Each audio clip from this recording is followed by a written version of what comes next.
Well, music is the universal language, and for some, it's a passion that can be turned into a career. Today, we're visiting with one Valley resident who's done just that, and he's got some tips for aspiring artists to keep in mind. So here's today's Music Spotlight segment.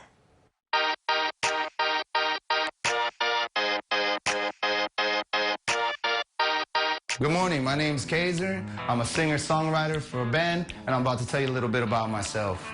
I started many years ago, actually in a whole different genre. Whenever I started making music, I was about 16 years old. I come from San Antonio, born and raised in San Antonio. And at 16 years old, I started making my own music. I started with a keyboard, with a little keyboard with banks in it, like you had back in the day. And I started making beats, and after making beats, I started obviously rapping to it. I was very involved in rap at that time. From that, I started recording. I had a producer in San Antonio put me on, started recording me, introduced me to a group over there called Texas Headliners, and I was a part of them for a while, did really good with our music. It was a great learning experience from there.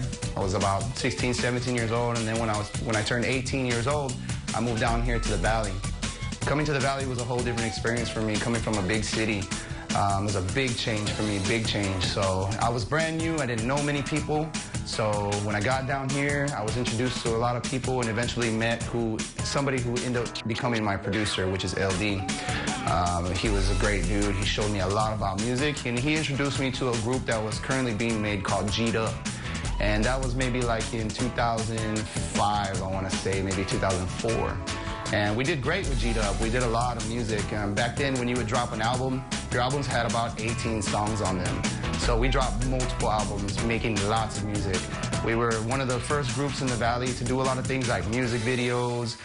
We were on the radio. We did stuff like that. We did little tours like Laredo and Texas and stuff like that. And we were doing great as a group. We did great.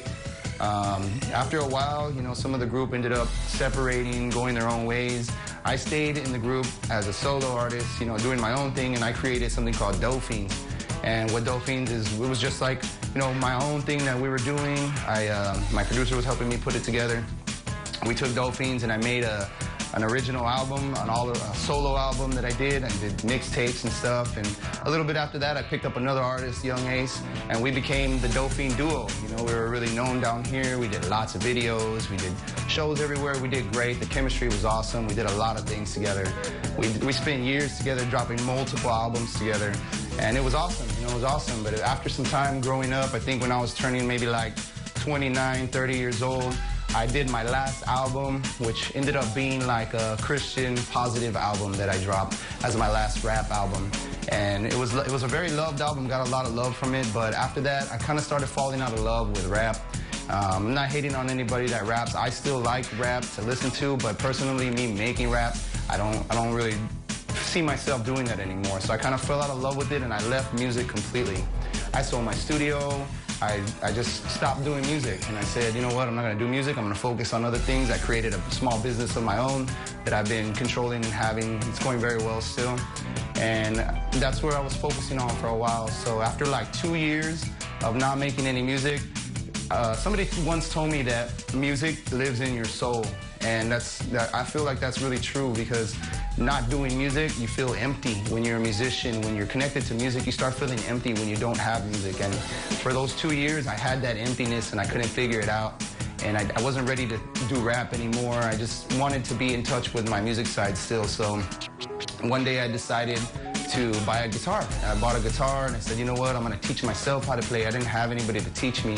I had an app on my phone actually that taught me the basics of learning guitar. And once I learned the basics of guitar, I'm creative. I've always been a creative. I'm a lyricist. I can write very well. I can put things together. I know how to compose very well. From all the years of rap that I did, I built that skill and that talent. So grabbing a guitar, once I learned how to play some chords, it just came naturally. Like I started writing music. The first song I ever wrote was for my daughter. Beautiful song. And that was like the jump for me. I knew, you know what, I can do music again. And so I started making more songs, just writing. Wanted to be an acoustic artist, so I was like doing acoustic stuff. I started getting stuff to record. I rebuilt a studio, and it was just me, you know, I was doing my thing with the guitar. But about a year ago, I told my wife, I'm like, man, I really wish I had a band. Like, I can feel like the music that I'm making is going in a direction where if I had a band, it would just be so much better. So that was a year ago. Throughout that year, from then till now, I've put together a band, and it started just by planting seeds. You know, I looked online, I looked everywhere. I couldn't find people to want to be in the band, or not really want to be, but people that were available. So in my friend circle, I had my friend Limon, who is now my drummer. I planted the seed with him. I said, hey man, I know you make beats and stuff. Would you be interested in being the drummer for the band? If you are, let me know. I'll help you buy a drum set tomorrow. I planted the seed. The next day he called me and said, let's do it, man. I want to be part of the band. So it started off with me and him, just jamming out, doing our thing.